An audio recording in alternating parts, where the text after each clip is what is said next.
People's tolerance for powerful medications will vary from person to person. So I instruct people to begin their treatment with very tiny doses. Now, I'll give you an example. About 4 years ago, a man and his wife came to me, and he was like a 300-pounder, and she was about 80 pounds soaking wet. So they got the oil, and I told them how to take it, the little tiny doses. So about 4 hours later, I get a call from his wife. She says, my husband is flat on his back on the Chesterfield, and he can't get up.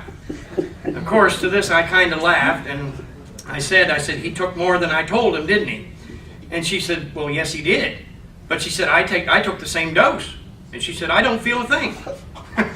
So again, there's that tolerance. We all have our own tolerance. It has nothing to do with the size, as it knocked the 300-pound husband right down. She didn't even know it was in her. So we all have to find our own levels and comfort zones. When people are taking the oil to treat serious disease or just to reset their bodies back to a healthy state, I suggest to them that they ingest 60 grams of high-grade oil as quickly as possible. For the average person, it usually takes about 90 days to ingest this amount of oil. But I've seen people ingest 60 grams in 30 days and cure their terminal cancer in a month. Now we have seen this, and more than once. This is very potent.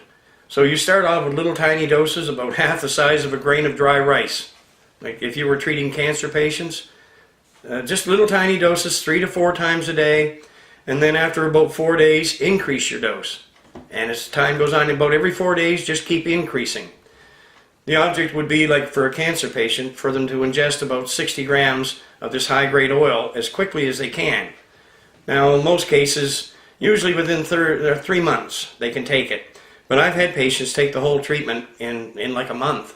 People with terminal cancers cured in a month.